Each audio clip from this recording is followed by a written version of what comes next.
Okay. So hello ma'am, काफ़ी अच्छा लग रहा है आपको देख के, काफ़ी टाइम बाद आपको देख के अच्छा लग रहा है एक्चुअली बोला जाए तो। कहाँ फर्स्ट ऑफ ऑल हमसे पूछना चाहूँगा, कहाँ से मतलब कहाँ थे आप इतने टाइम तक? हाँ, बेड रेस्ट पे थी 2 साल, उसके बाद 2 साल कम बैक कर रही थी। Now here I am with lot of power, lot of good work.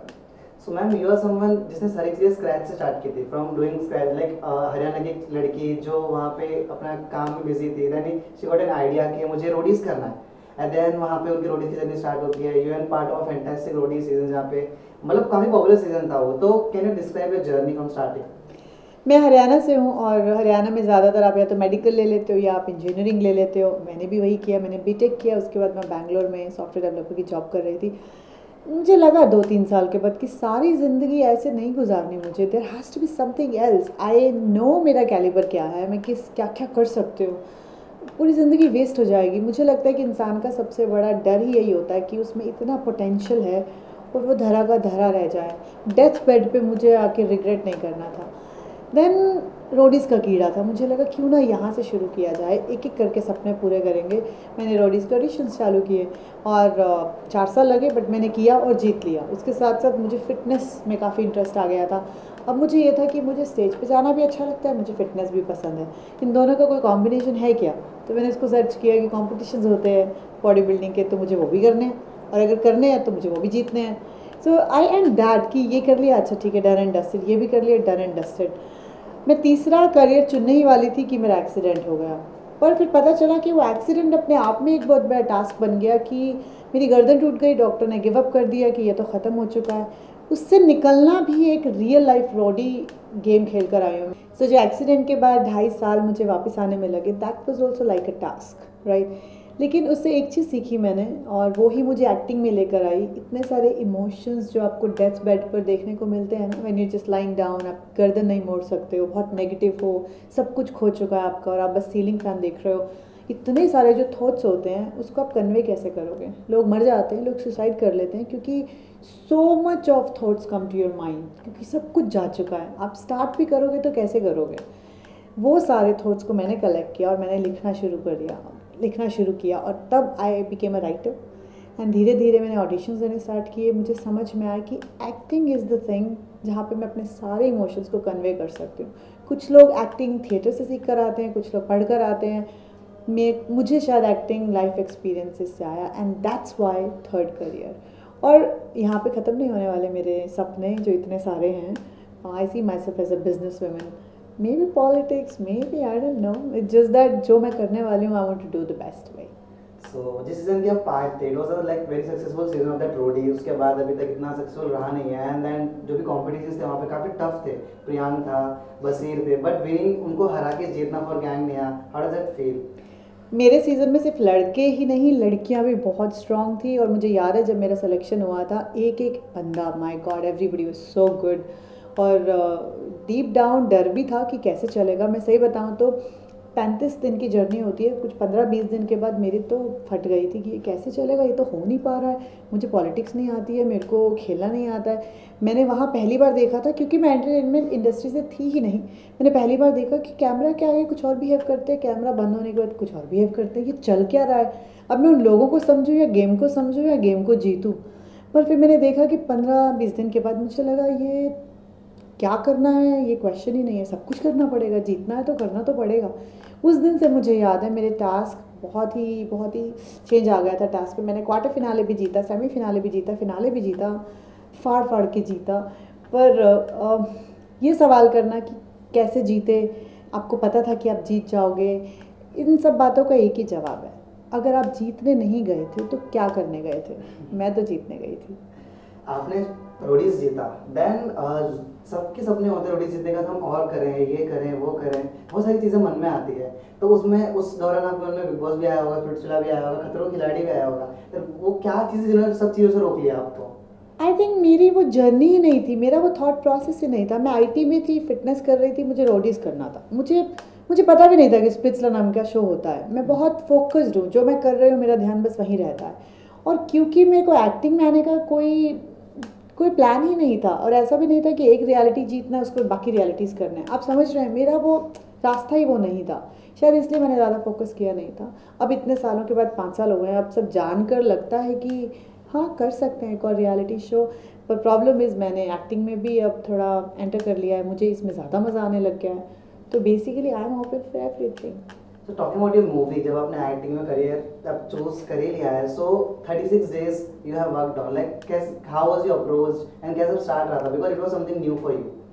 Approach is very simple, auditions auditions auditions, you have to give auditions. लाइनों में खड़े हो, जैसे आप रोडीज़ की लाइनों में खड़े हुए थे, बैठे बिठाए कुछ नहीं मिलता। एंड स्पेशली जब आपकी एक इमेज हो, मेरी एक इमेज थी as a fitness athlete and then Roadies winner, उसके बाद आपको बैठे बैठे काम नहीं मिलेगा, आपको स्क्रैच से ऑडिशंस देने पड़ेंगे। In this web show 36 days in Sony LIV, I played a character called Cleo, and वो मर्डर करती है और वो फायर परफॉर्मर है, बिंदास है।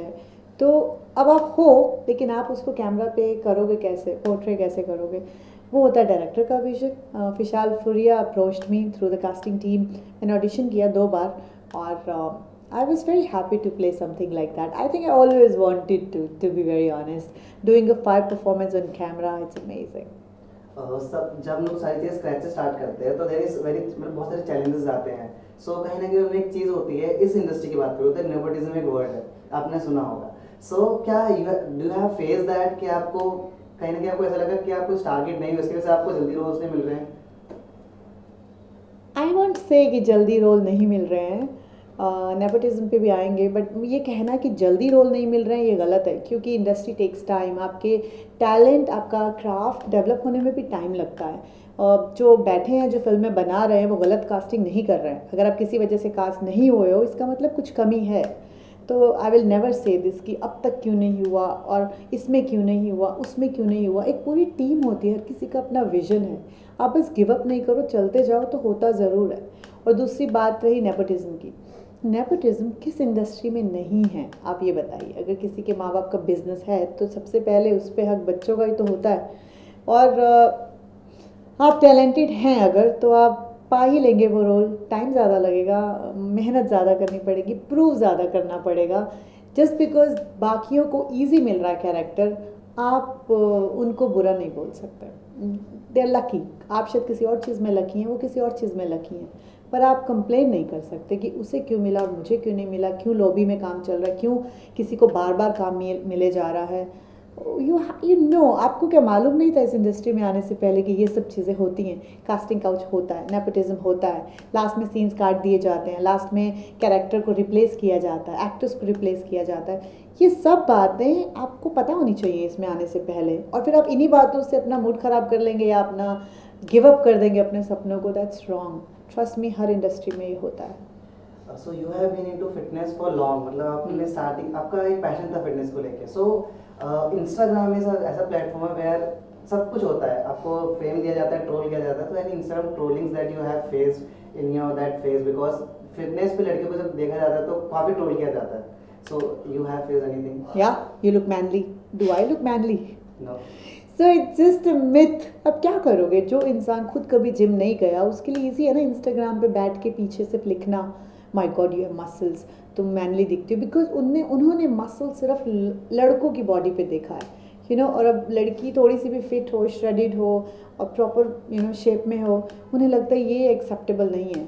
उनके दिमाग में एक लड़की है ही सॉफ्ट बॉडी, वो बेचारे क्या करें। सो बुरा मानने की बजाय यू शुड पिटी देम कि उन्हें पता ही नहीं है, आई सी इट दैट वे कि इसे पता ही नहीं है। So then it becomes easy. मुझे बिल्कुल फ़र्क नहीं पड़ता कौन क्या बोल रहा है, not even a bit honestly. So trolling doesn't affect me. Trolling के साथ साथ बैन जब सीन्स ऑफर्स होते हैं तो हमने कई बार मूवीज इसमें सब में देखा है कि लड़कियों का भी सॉफ्ट रोल्स मिलते हैं, but you have very hard personality.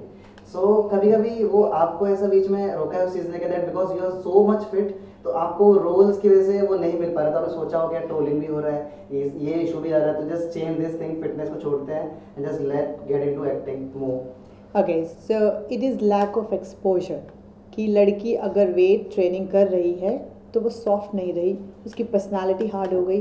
I think जो लड़कियां वेट ट्रेनिंग कर रही हैं they have a better body, proper structure. आप हॉलीवुड की हीरोइंस को देखो ना, हॉलीवुड की कोई भी फीमेल एक्ट्रेस को देखो, they lift so much and their body structure is so good. It has nothing to do with कि वो गर्लफ्रेंड का रोल नहीं प्ले कर सकती या वाइफ का रोल प्ले नहीं कर सकती। अब हम इंडियंस ने फिटनेस स्टार्ट ही बहुत लेट किया है, अभी किसी की गलती नहीं है, वो उन्हें लगता है कि एक औरत को सॉफ्ट ही होना चाहिए, बट अब तो सब कुछ चेंज हो रहा है। हॉलीवुड जब बॉलीवुड में आ रहा है या फिर यहाँ के लोग जब हॉलीवुड के इतने सारे प्रोजेक्ट्स देखते हैं, दे अंडरस्टैंड कि लड़कियाँ ऐसी होती हैं, fit and you know with muscles and with a good structure. Coming back to the point कि मुझे प्रॉब्लम हुई है बहुत सारी। मेरे को ऐसे निकाल दिया जाता है, उसके टैटूज़ हैं निकाल दो, वेट ट्रेनिंग करती है निकाल दो, ज़्यादा फिटनेस का कंटेंट है निकाल दो। लेकिन ये सब होता है and I am mentally prepared. कुछ ऐसे अच्छे डायरेक्टर्स भी हैं जो मुझे दूसरी नज़र से उन्होंने देखा, उनका विजन डिफरेंट है and I am really enjoying that, क्योंकि I am working on couple of really good projects जिसमें director is going to show me very differently, क्योंकि उनका विजन वैसा था, उनको एक्सपोजर है कि किस तरह से किस पर्सनालिटी को यूज़ किया जा सकता है। प्रॉब्लम्स आती हैं, लेकिन आप प्रॉब्लम्स पे बहुत ज़्यादा फोकस करोगे तो आगे नहीं बढ़ पाओगे। So like you have told me that कि you are now open for the reality shows. So is any your reality shows जिसको आप अभी सबसे ज़्यादा सोच रहे हो कि यार मुझे यहाँ जाना चाहिए? मैं फिल्में करने का सोच रही हूँ। Reality show is a bonus, if I get it I will definitely do it because I can do it, I have calibre of doing it and I also want to break the myth कि आप reality show करके आते हो तो आप actor नहीं बन सकते हो, या फिर आप रियलिटी शो करके आते हो तो आपको शॉर्ट टर्म फेम मिलता है। मैंने ये सारे मिथ्स तोड़ने हैं जैसे मैं पहले से तोड़ते आ रही हूँ। So we are talking about reality show, तो अभी Big Boss OTT season 3 चल रहा है। So there is something uncommon जो भी हो रहा है, which is getting 2 wives on the show with 1 husband and getting slapped in the show जहाँ पे इतने contracts होते हैं। So what's your view on that? कि क्या सोचते हो आप that make a good reality show?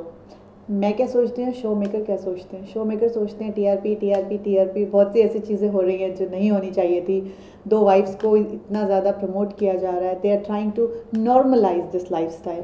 इतने सालों से इंडियन कल्चर ही ऐसा रहा है जहाँ हस्बैंड वाइफ एक होते हैं, डिवोर्सेस का कल्चर नहीं है, पूरी ज़िंदगी आप एक पार्टनर के साथ गुजारते हो। ऐसी कंट्री में अगर 2 वाइफ्स को ओपनली लेकर आया जा रहा है और हम अगर उस डायरेक्शन में जा रहे हैं, तो मैं ही क्या कोई भी कहेगा ये डायरेक्शन तो गलत है ना। जो जेनजी जनरेशन है उनके लिए नॉर्मलाइज हो गया 2 बीवियों को लाना या 2 हस्बैंड्स को मे बी प्रमोट करना। एक चीज़ कमी है इस बिग बॉस OTT में फॉर श्योर, वो है इंटेलेक्चुअल कॉन्वर्जेशन की। बहुत ही अजीब मुद्दों पे लड़ाई होती है और कुछ भी चल रहा है। आई थिंक ये सब देखना इट्स लाइक अ डिसीज़ कि कौन कितना लड़ रहा है, किसकी ज़िंदगी में क्या हो रहा है, 2 बीवियाँ हैं, कैसे करता है, कैसे मैनेज करता है, वड़ा पाव वाली आ गई, वो कैसे आ गई। तो अच्छा, रेडी लगा कर आप बिग बॉस में आ चुके हो तो बाकी भी रेडी का ही काम करते हैं, फिर पढ़ाई की ज़रूरत ही क्या है। सो पता नहीं कहाँ भी हम लोग इतना नीचे गिर गए हैं, हम इन्हीं चीज़ों में उलझे हुए हैं और इतनी अच्छी चीज़ों को हम इग्नोर कर रहे हैं, अवॉइड कर रहे हैं। I feel bad for Ranveer Shorey, वो कहाँ बेचारे फंस गए हैं जाकर। आई नो उन्होंने अपना स्टेटमेंट दिया कि काम नहीं था तो मैं बिग बॉस में आ गया, बट बिल्कुल साफ दिखता है जब भी वो स्क्रीन पे होते हैं और इतना ऐसा है मतलब कॉन्वर्जेशन का लेवल, वो कुछ और बात कर रहे होते हैं और नीचे वाले बहुत ही घटिया बात कर रहे होते हैं। इट्स बैड कि इंटेलेक्चुअल थिंग बहुत कम हो गई है और हम एंटरटेनमेंट को सिर्फ लड़ाइयों और झगड़ों से एंटरटेनमेंट समझते हैं। We are going in a bad direction. So Big Boss needs people like me so that we can raise the standard. That means you're open for Big Boss. I'm open for everything. So anything जो अभी अब ये तो 33 की बात की हमने, which was a very good crime thriller movie which आपने काम किया है. Then now any other projects which you are doing, working on? Yeah, as I mentioned, at the moment I'm shooting for Jwala Setu. It's a Telugu web show and it's a periodic film, 1980s का film है और 1-2 projects जो complete हो चुके हैं and I'm really looking forward कि वो फटाफट से आ जाएं बाहर and auditions are on, meetings are on, let's see. Anything hints जो आपके आने वाले Hints? हैं? No, I'm not gonna drop any hints. No jinx. मेरे को नज़र लगानी ही नहीं, जब बाहर आएंगे सब देखेंगे। At last जो श्वेता मेहता को देखते हैं इतने सारे लोग, उनको क्या कुछ कहना चाहोगे? एक ज़िंदगी है, स्टार्ट कर दो जो करना है, नहीं तो डेथ बेड पे बस रिग्रेट ही करोगे। Thank you so much, man.